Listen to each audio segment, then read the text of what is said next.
Hi everyone, it's Mike Yao with Savage Kingdoms role-playing game and Fire in the Head Productions, which is my little indie game design company. I thought I would do a video about character creation for the Kickstarter page predominantly, but also perhaps it will go up on the website as well or the Facebook company page or who knows. But this is mostly for the Kickstarter folks. So this is a very quick, well, somewhat quick overview, hopefully somewhat detailed as well, overview about character creation in Savage Kingdoms 3rd edition.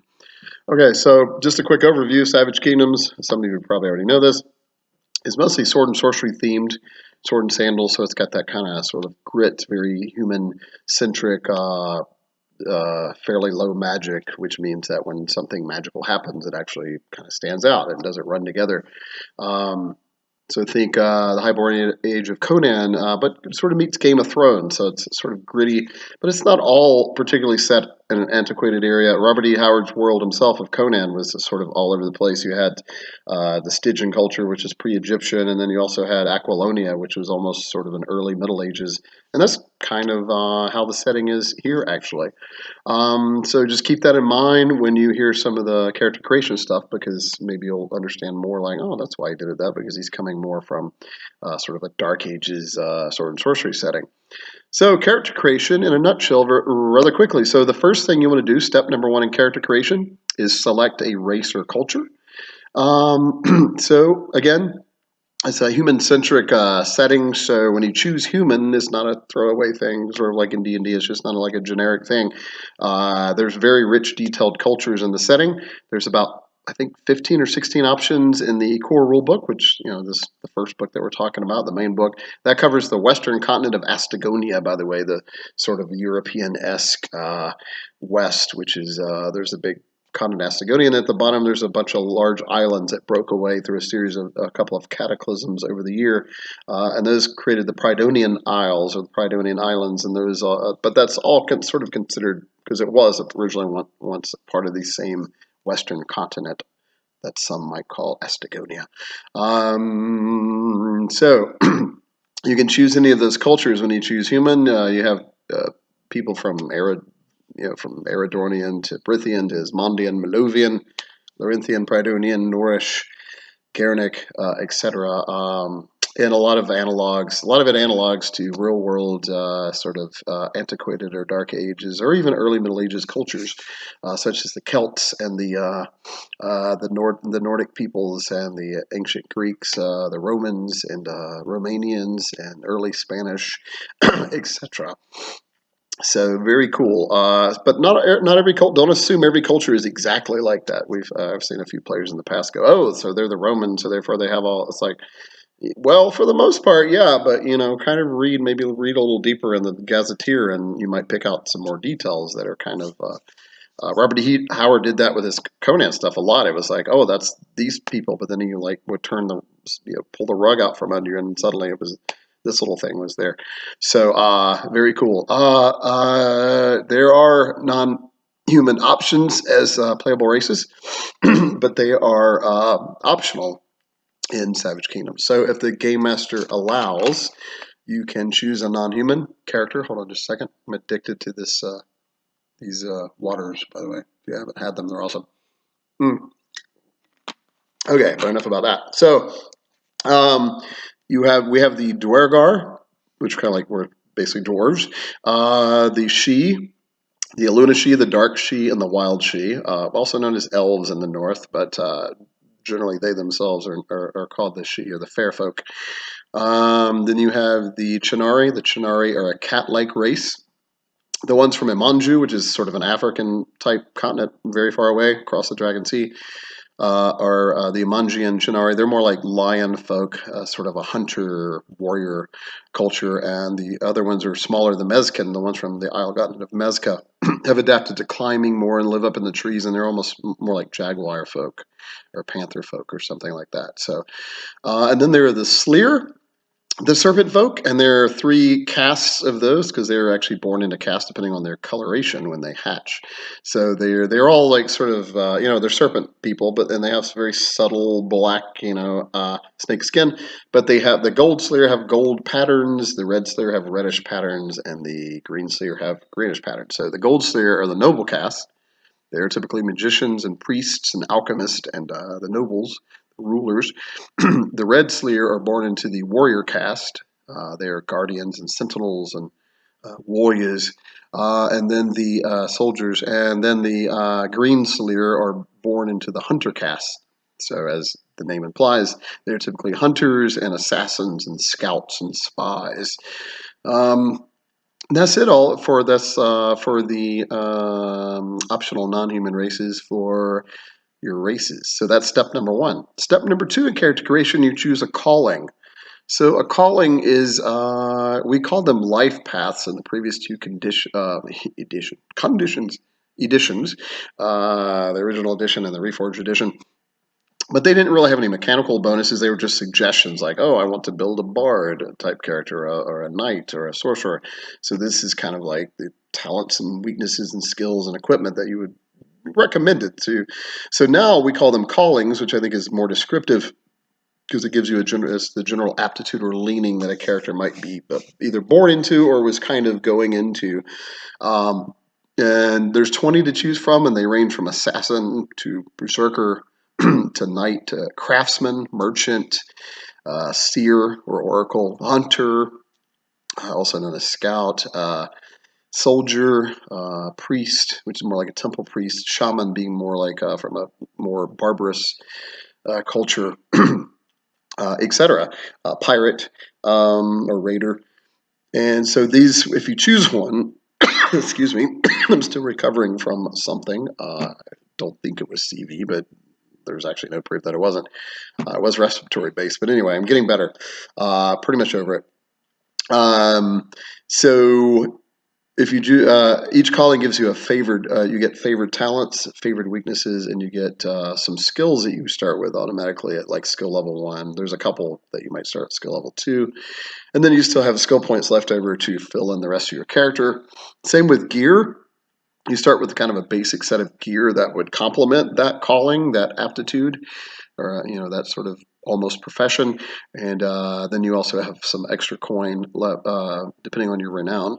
The more renowned you are, you start with more coin, and you to buy extra stuff. So the cool thing is you do not have to choose a calling. You can be just like the first two editions, and you can just be a free-form character and build it for almost be more like a jack of all trades. The benefit is that you can freely build, create. The drawback is that you'll lose some point. You won't get quite as many benefits.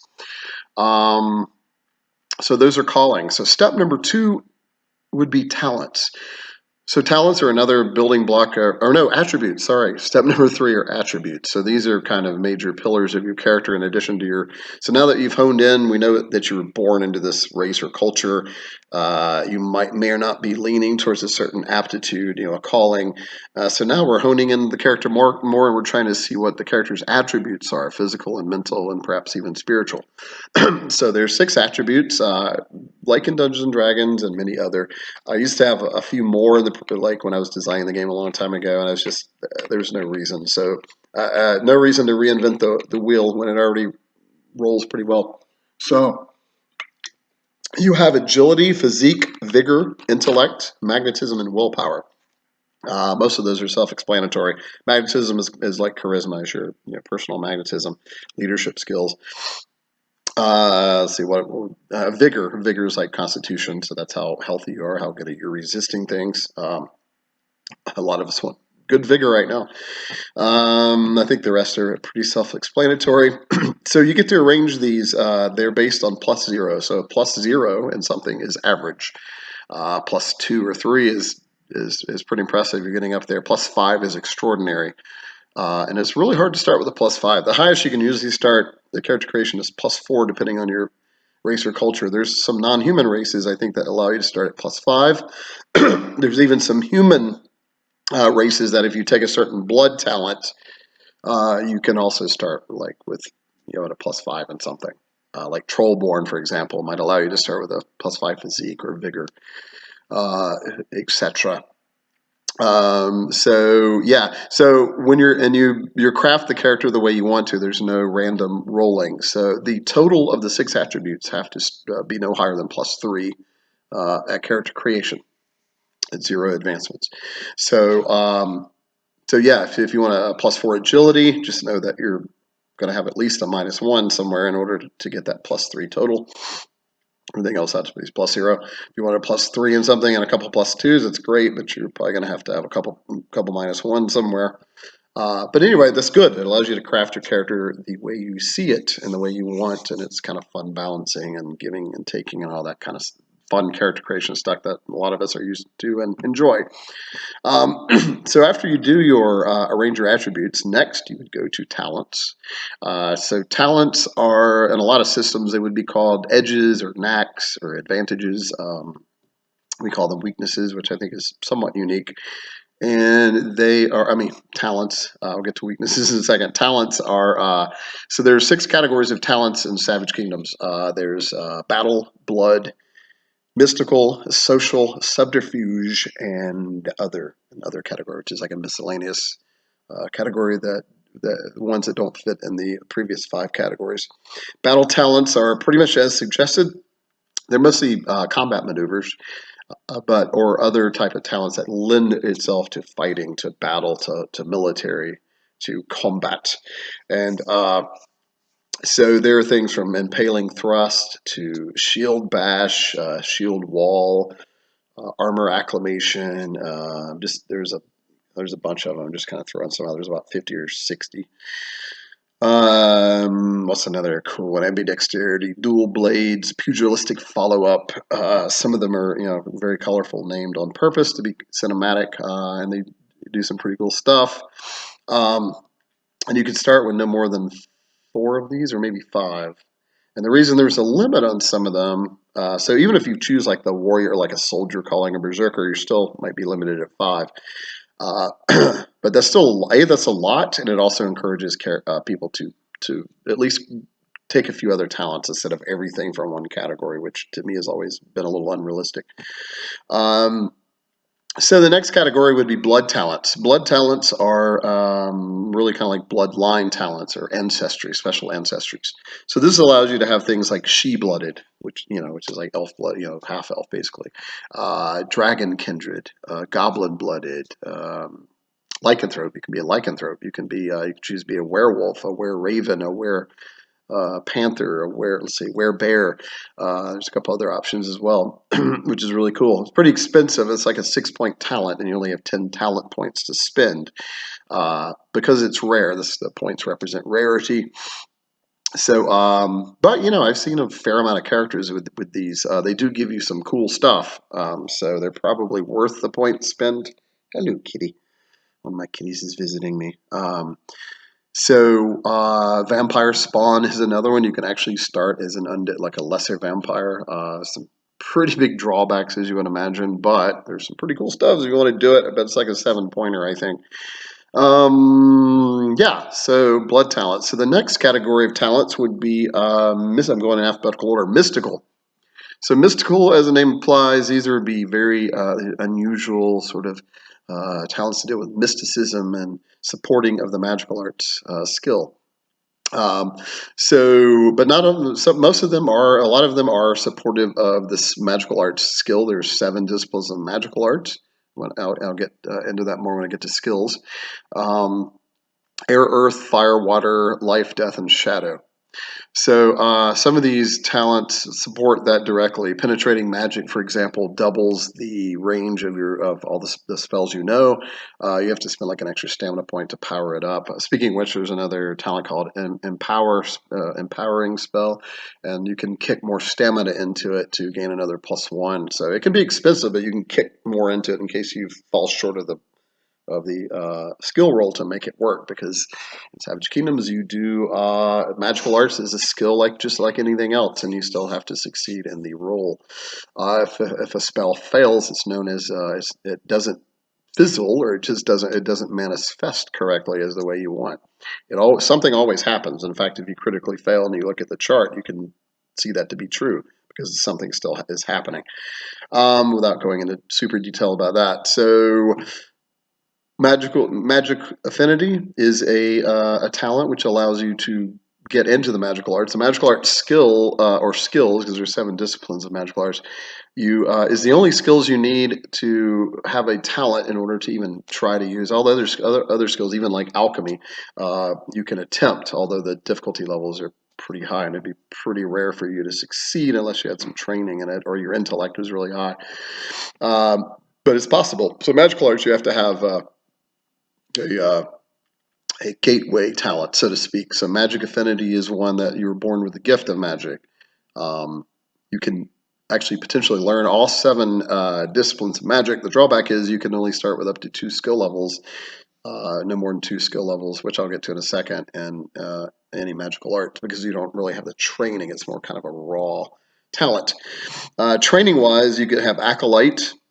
You have some temple training. You've learned a spell or two when you're an acolyte, or maybe you still are because maybe you joined a priesthood later on. You can do that through elite affiliation talent that gives you access to all these cool elite orders and sects and other organizations throughout the known world.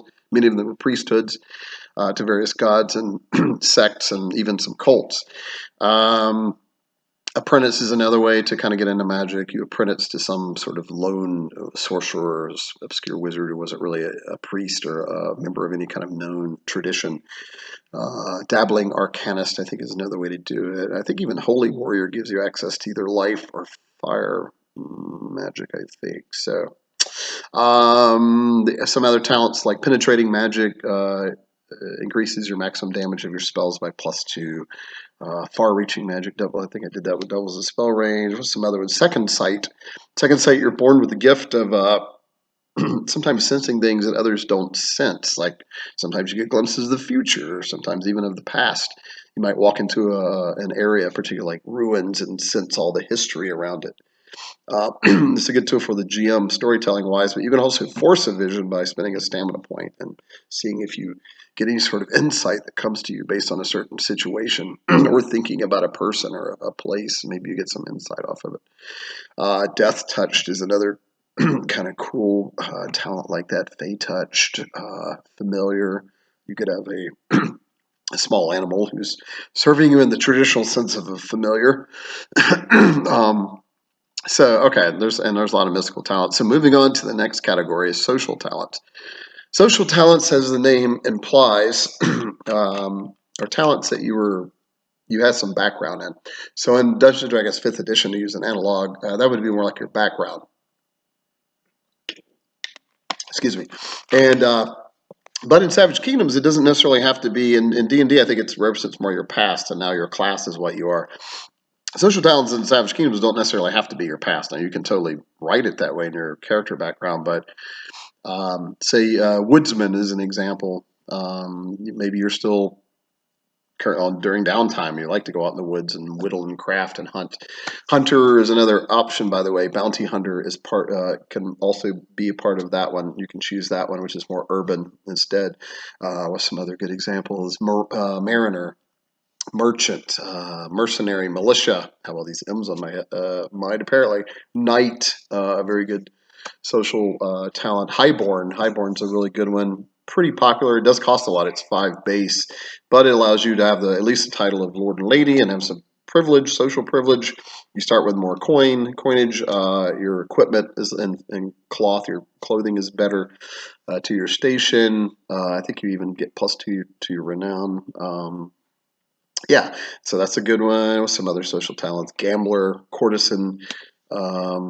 I think even comeliness is one of them. That's a physical thing, but that's literally, you're attractive and you get bonuses to your performance and persuasion skill rolls. Okay, so a lot of social talents. So the next category would be subterfuge. Subterfuge talents are, as implied, they are covert, skullduggery, sort of uh, undercurrent sort of talents. So these are things like gossip. Gossip is a talent where you can go around and pick up gossip very quickly in the streets and feel the pulse of the streets and what's being said. You also have the ability to weave gossip and rumors, which they don't have to be true either. So you can create false rumors going around town and reap some benefits off of that, perhaps. Lampoon, actually, Lampoon and Exaltation, I think, are social talents. But those are kind of cool bard, almost like if you're building a Scald or a Bard, you can lampoon a figure, a person, and like lower their renown temporarily and give them negatives on like performance and persuasion rolls. The reverse of that is Exaltation. You can exalt someone and make them sort of famous for a few days. Subterfuge talent. Secret Strike is a good one. That's kind of like sneak attack or backstab. You get if you catch someone off guard, which is like being surprised, you can deal extra damage with a within short range with a melee range weapon, or a good old stabby melee attack. Sapping blow, you can knock someone out for several minutes without not really hurting them, but you hit them in a spot to where they're unconscious. That's kind of cool. It's another assassin's a good as an example of subterfuge. Allows you to you get like a +1 to stealth and disguise, but I think you can also deal a finishing blow as one action instead of two, which is basically a coup de grace, like on a helpless opponent. Okay, so probably enough of that. So then the final category is other. So other categories are miscellaneous. Is things talents that don't fit in the others. Things like night-sighted, you see well in the dark. Fleet-footed or fleet of foot. You can move up to 4 times your base speed when sprinting instead of 3 times. So if you want to build someone really fast, a character that's fast. What's another good one? Fate. Grit is pretty good. If you go to half health, you can ignore the penalties of being at half health, or also known as staggered. Or tireless allows you to go to half stamina without being fatigued or suffering the penalties of that. And there's quite a number. Obese Companion is one of them, which is really cool. You can have an animal sidekick. There's a minor and major version. The minor is like a smaller, like a fox or a cat or an owl, and the larger one, the major one, the 4-point one, is things like panther or a bear or a wolf or something like that. So very cool. So after talents, and by the way, you have I don't know if I mentioned it, you have 10 points to spend on talents. So not a whole lot, but if you get favored talents, you can save points pretty quickly. Also, you can get bonus talent points by the next thing, which is weaknesses.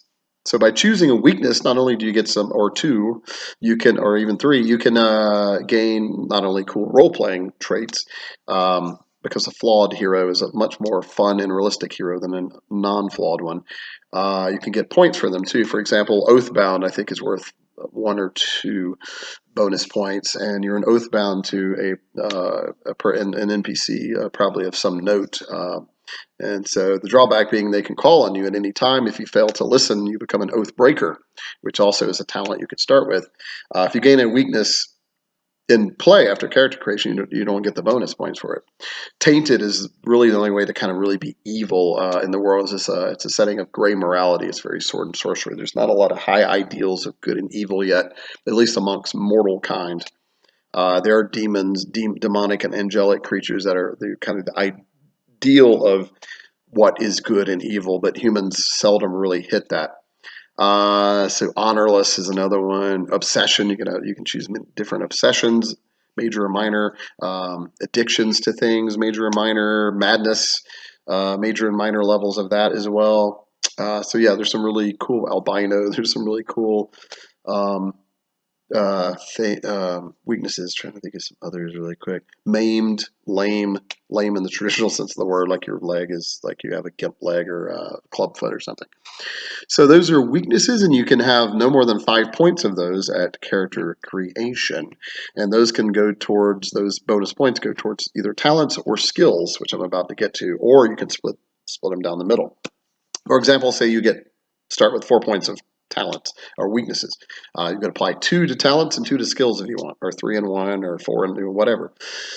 So the next thing is skills. Skills, you start with 25 skill points plus your intellect. So for example, say you create a character with an intellect of +1. So you would have 26 skill points. And then maybe use some bonus points from weaknesses. So maybe you started with 28, 29. So skill points spend into the 28, or is there 27? I think there's 28 skills now in 3rd edition, which I think is a really good number. I like a decent list, but not a huge amount. I think it's pretty good.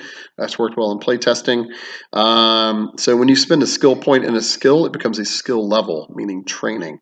So for example, if I want to put 2 skill points into acrobatics, I would have 2 skill levels in acrobatics, which is still novice level, but uh, almost getting beyond novice into like expert, or journeyman. So and you cannot, no skill can start more than can start at character creation more than 3. I'm scratching my face. 3 skill levels.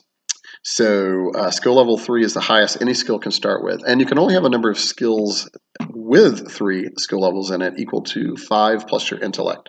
So in the case of this character we just mentioned, he or she could start with 6 skills with up to skill level 3, because some people like to kind of max those out. Now some players don't care and they'll spread things out. They'll just have a lot of skills that are like 2 skill levels in it and 1 skill level or something like that. So you once you spend your skill points, it becomes skill levels.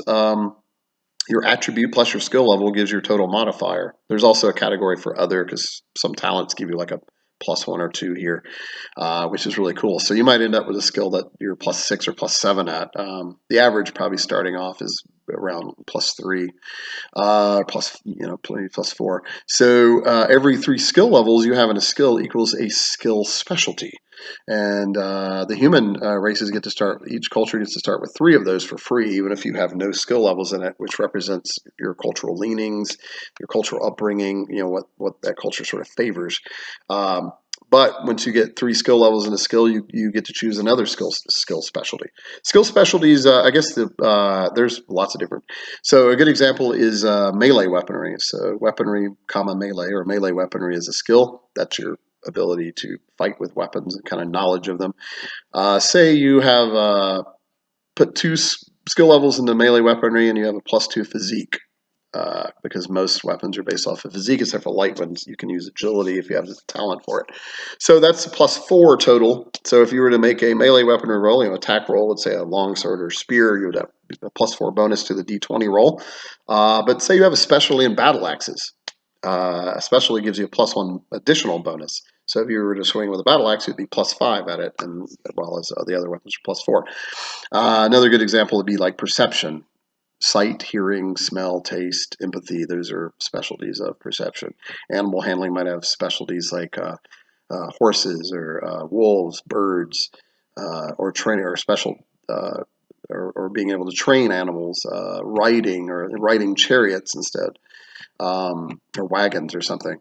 So yeah, those are skill specialties, and those are skills in a nutshell, and that is we're very close to the end of character creation. The next step after skills would be gear. So gear and equipment, if you select a calling, you have a sort of a package of gear that you start with, plus some coin to spend on other things.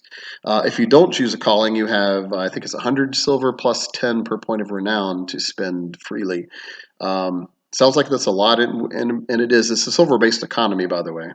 10 silver equal a gold, or 100 bronze or 100 copper. But it probably favors slightly. Most of the callings are probably favored to where the equipment you start with is probably worth a little more than the coin. But if you like to spend freely, the non-calling way is probably the way to go, especially if you choose a noble or knight or merchant calling, because they're sort of somewhat wealthy background, so they start with some pretty decent stuff. So that's your gear. To buy stuff with. Going back really quick to step number 1, cultures and races. Each culture race, you get to choose a cultural item that you start with, which is really cool. Something that's just from your culture. If you spend a luck point, you can actually choose 2 items instead of just the 1. Right, so that's basically character creation. The only sort of little addenda to that would be if you choose elite affiliation, which I kind of touched on briefly, you get to choose then a special organization that you're a member of, whether it's the Knights of the Sword and the Rose, the Green Knights of Cormac, the Shadow Hand, priestess of Lucia, a priest of Agathon, or a priest of Fragner, a priest of Pridana, something like that. That's how you would do that, and that gives you more stuff. You can rise through ranks within your order according mostly to your renown and deeds done.